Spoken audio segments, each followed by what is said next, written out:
Well, how you come here has a lot to do with who you are, and I was prayed here.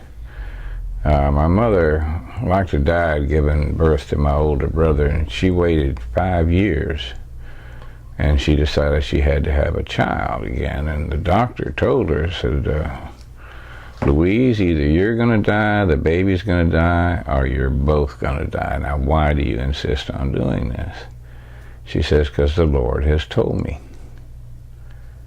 And, the doctor says, okay. So she prayed for the conception and prayed the whole time during the birth. And I had to be little. That was the whole thing. I had to be small because she was a little woman. And my older brother developed real big, so she would do novenas and fast. Anyhow, I came here and I couldn't stay in my body. I had childhood epilepsy. I was just, I'm getting out of here. I was praying here. I'm going home. And my dad, who's the Cherokee, we were living right next to Love Field, so he decided, well, that's what it is. It's all these power lines. So he wanted to move away from the power lines like most Indians. And he went out to Irving, and as soon as I got out there, he bought me a Indian paint pony. I think it was for my 5th birthday. Yeah, 45. Yeah. And, no, 4th birthday, it was 49. I didn't have epilepsy after that. So for all through grade school, I was piano and singing. That was my deal. And when I started into high school, I noticed that everybody was hip on the guitars because the only guy that was playing piano was Jerry Lee Lewis, and I couldn't do all of that. So I decided I'd get a mandolin, and I could go down to Deep Ellum in Dallas, and my mom would get me stuff because that was the hawk shops, and you could get stuff cheap. I remember when I was in high school, I got myself a bowler hat and a little cane because I liked Pat Masterson to go to the speech tournaments, when you could style out. And at that time still, I was getting more towards folk, but blues, because in my high school, the big thing was blues. We were collecting John Lee Hooker, Lead Belly, Lightning Hopkins, these guys. So that was my high school music heroes, were those guys. And so I learned to play the blues by listening to those guys. And my first blues gig was after I got out of high school and into college. Performed at the campus coffee shop, and also I would go to a coffee shop called the Rubaiyat. And the owner there liked me a lot, especially I had my friend Papaw played with me, and we would play blues, and if we played Gone Fishing, he would give me a half-gallon of wine to last me for the evening, and that was my first professional gig because I was getting paid a half-gallon of wine. And as that rolled through in college, also it was like 65, they were shooting Bonnie and Clyde in Dallas, and I got to hang out with Michael Pollard. We became really fast friends because he was always looking for weed or, acid or stuff, And so when they were getting ready to have the rap party, I had what we called a salt and pepper psychedelic soul group. I had a black lead singer who played lead guitar, his little brother was the bass player, had a white drummer, and me. And we called ourselves 2187. And we played the rap party. I remember we were playing Baby Please Don't Go and Gene Hackman's Baby Please. Warren Beatty, everybody loved us. So when they went back out to the coast, Michael said, man, you ought to bring your group out here. You come out first and I'll show you around, and then I'll hook you up.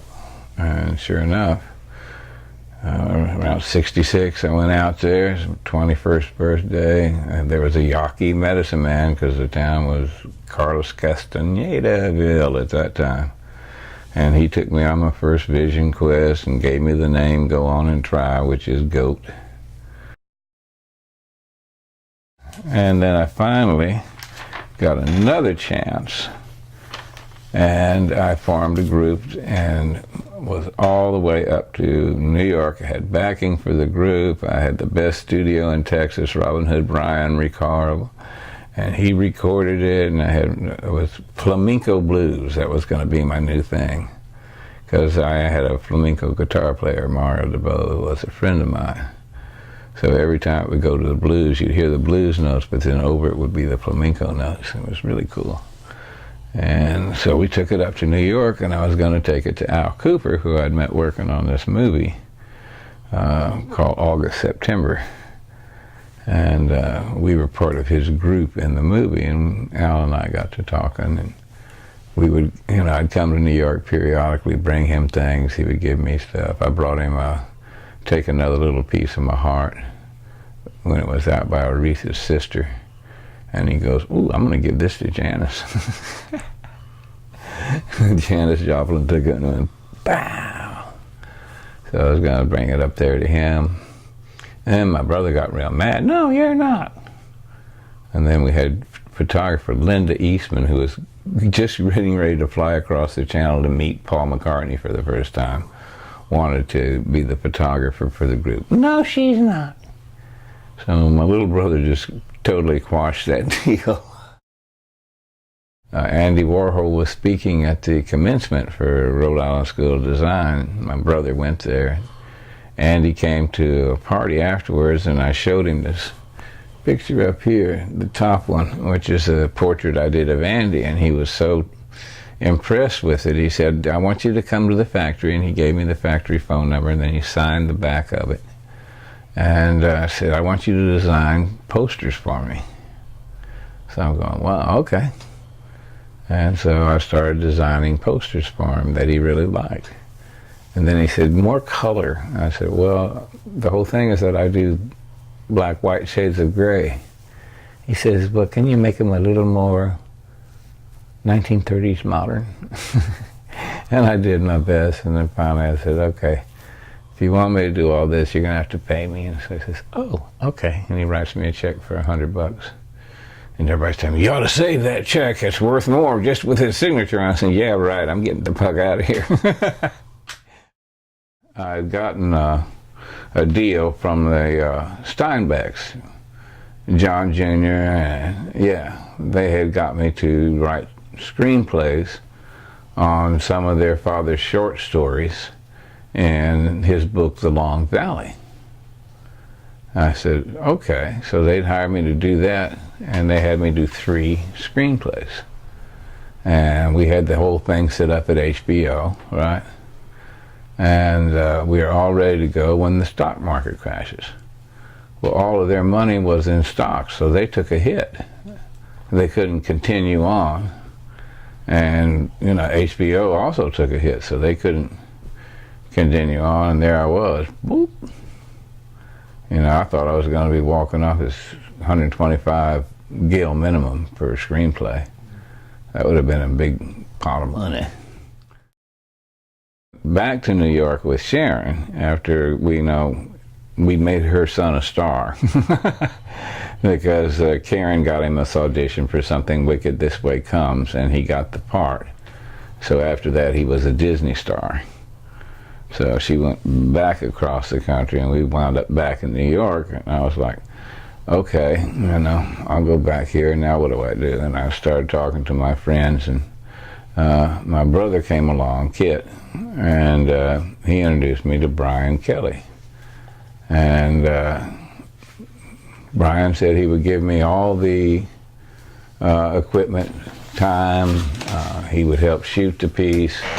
All I'd have to do is give him a script, so I did. And in the script, I'd run into Melly Mel. He was a friend of my son's because the guy that made his costumes lived right underneath us. So I run into Mel and I said, look, I'm doing this movie. You guys want to be in it? And he says, yeah. So we went over to Sugar Hill, because that's who he was with at the time. We made this whole deal with Joe Robb, and so they said, yeah, go ahead, you can take White Lines and these World War III and these other tunes. And then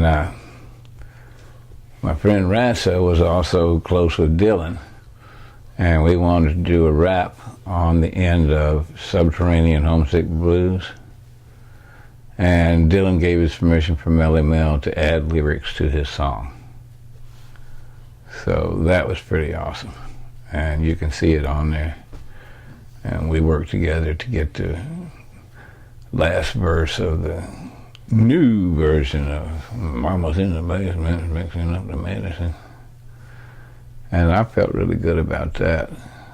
And that's where my music was at this time, was all working with Mel and with these rappers.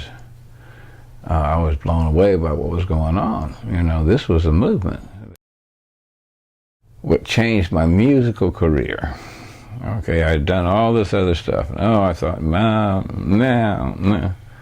So I'm up there, and I'm with Billy Collins, who we call the Devil, and Michael Pollard. And I've been tripping. And then just all of a sudden I feel the whole room fall into the fireplace. It's like I'm in hell, and I'm going, hell. And then the devil and God are arguing for my soul. And God finally says, okay, I'll give you 2 albums. The devil says, okay, 2 albums, deal.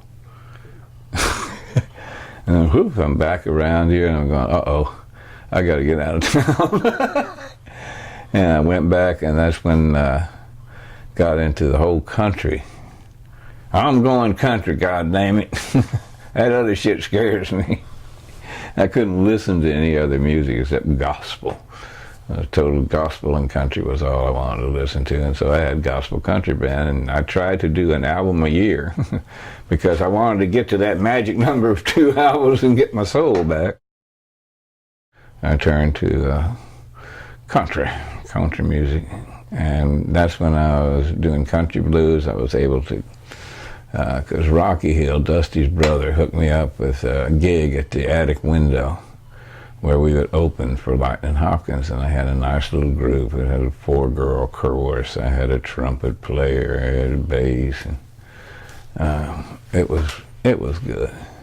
And brought the kids down and everything, and that's where Lightning Hopkins tipped his hat to me after I'd done some pretty awesome notes on the harmonica, backing him up while he was on piano. Highlight of my music career right there, because I was Mr. Blues, and then Mr. Blues himself takes his hat off to me. 92, I ran for president. 93, I was with Greenpeace, and I was doing healings down in Florida and playing music. And then 94, I came up here, and that's when it was. And at that time that I came here, I started having visions. And I had 2 very powerful visions that sort of laid out what I would do here. And I was very impressed by the Mardi Gras Indians. And I had friends that were leading ghost dance at the time, medicine men. And I said, these guys came about the same time, and they are under the same prescriptions, and every year they make a magic suit. I think these guys are ghost dancing in a way. And this is their way of doing it. I would like to get them an invitation to a ghost dance. And I mentioned this, and the Smiley Ricks left me a note at Snake and Jake saying, you need to call Tootie Montana, and this is his phone number. So I called Tootie, and I said, would you like an invitation to a ghost dance? And he said, it would have to be done public, and all the chiefs would have to be invited. I said, oh, okay. So I went back to my friends up there, and I said, can y'all do ceremony? They're ready to do ceremony. And he said, well, I'm going to pray on it. So he did fast and pray for 4 days. And the end of it, he was watching. See, they laid tobacco out in the 4 directions, you know, white, yellow, black, and red. And he was watching them, and they stood up. The tobacco stood up and began to dance around in a circle. And he was like, wow. And then he feels this old man tapping him on the arm here and offering him the pipe. And he goes, oh man, look, the tobacco's dancing. And then he realizes the old man is also part of the vision. And that's when he knew it was okay to bring the pipe to share with all colors.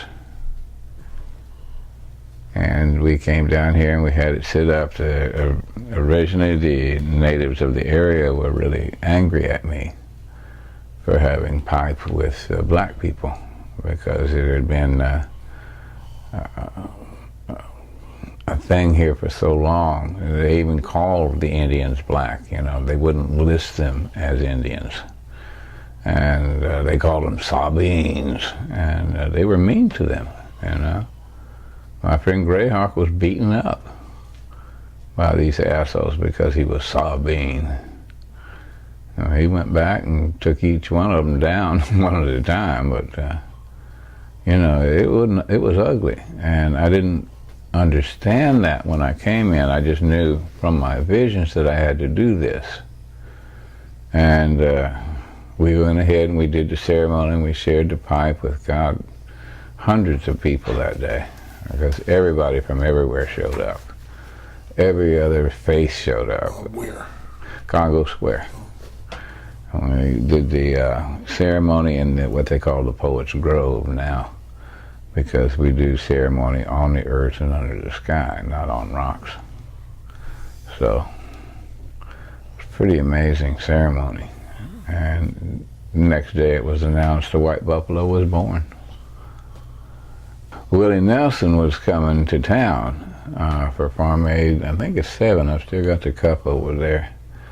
And got a hold of Willie, and Willie Nelson, we went to the city council to get White Buffalo Day declared, and you know, with Willie behind me, they agreed.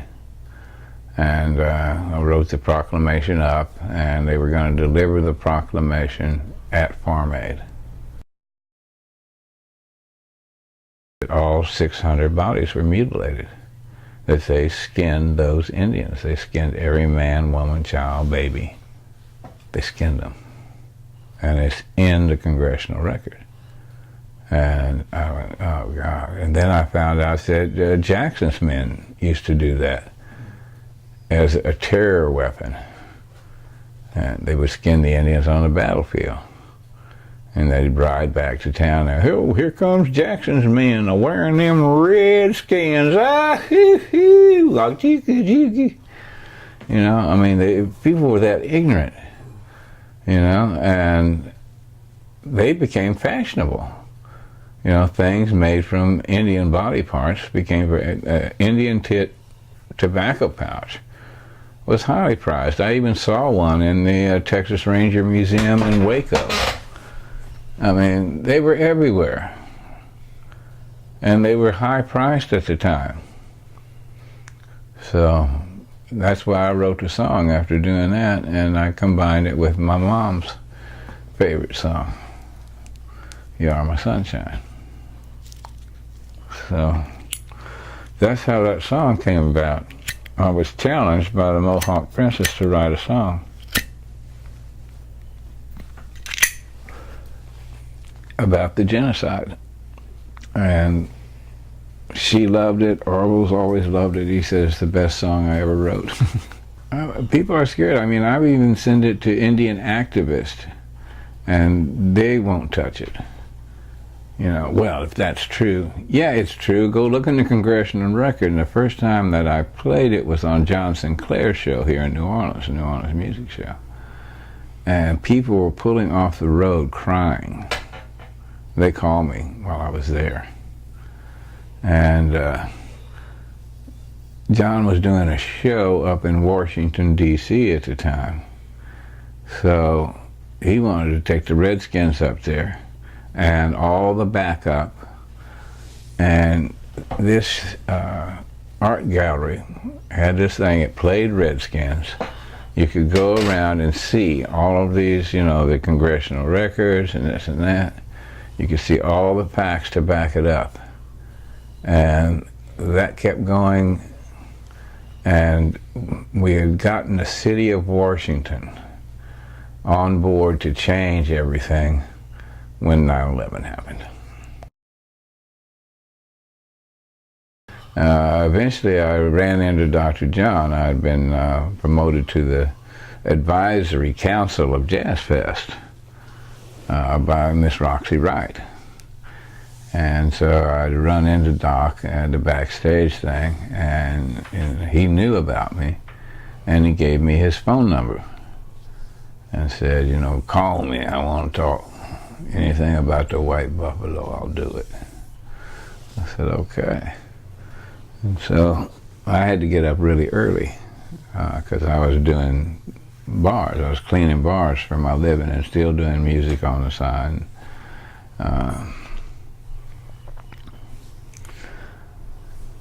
I'd call him in the morning and I'd leave him some kind of words, you know, whatever. And Doc, so, but he never would call me back. So I went to saw him again. I think he was playing Tipitina's, and he said, why you stop giving me them words? I said, well, you didn't call back. I don't have to call you back. You keep giving me them words. I like your words.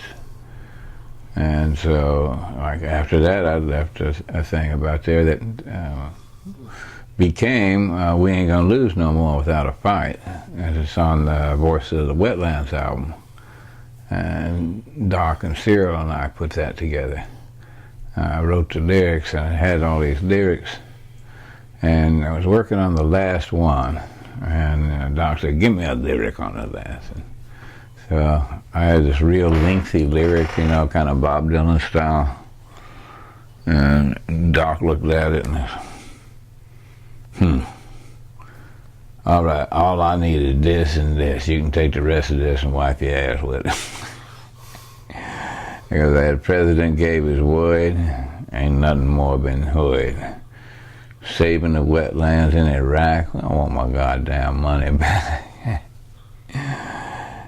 Yeah, we ain't gonna lose no more without a fight.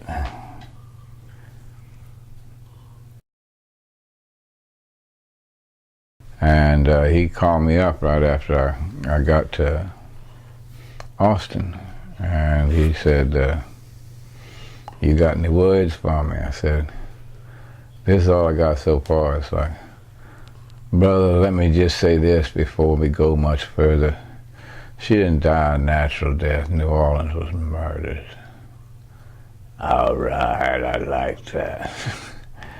And so he would open every show after that. As my friend Reverend Goat Carson said,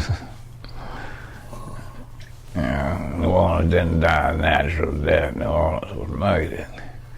He was on the road, and so I got a hold of my friend Jude Johnstone, who's an incredible singer-songwriter. And she had a studio in her house, and we started working on the tune together. And, you know, she said, okay, I got enough. So she came back. The bodies were still on the streets of New Orleans. They hadn't picked the bodies up yet. And we had the song on a disc, and Maury Povich was up there interviewing Kinky because he was running for governor. And I gave him a copy of the tune and asked him what he thought about what was going on down in New Orleans, because it was still creepy. And he was just like shaking his head, you know. It's like no one understood what Bush did there, why he did it. You know, it was just flabbergasted to everybody. Stacked these people up like they're on a slave ship. What's wrong with y'all? You know, and I had to speak afterwards to the children, because everybody was going, New Orleans deserved it, and there was all those abortions, you know, and that hurricane looked just like an embryo. Oh, shut the fuck off. I said, you know, God didn't knock that levee down. Bush knocked the levee down, children. God ripped the top off the Superdome so y'all would have at least some fresh air to breathe, because they had no electricity. That means no air conditioning. So I said, God looked out for y'all. You know, Bush and his people didn't. You know, that barge run through that levee. That's what the hell happened. You know, talking about a big flood. It happened under a blue sky. You know, I wrote a whole song because Doc and I were talking about it. So that was one of the songs that didn't get on the album, but it was pretty powerful. Called Under a Blue Sky, because everything happened under a blue sky. We knew that we were nominated. I didn't expect us to win because it's a really controversial album. I mean, we came out and said it, you know, more than once. Called George Bush a bitch. You know, I didn't think that was a lie, but it did. You know, and Doc was on the road. He wasn't going to come in if they weren't going to let him play a tune. So he said, I don't play, I don't go. And so it was people from the record company that accepted the award. But I got royally screwed. They have been trying to tell me for years that they only sold 15,000. A Dr. John Grammy-winning album only sold 15,000 worldwide. I don't know, man. He's a million seller worldwide, no matter what he does. I mean, you're talking the entire world. You know, he's big in Japan, he's big in France, he's big all over Europe. There's no place that he's not big.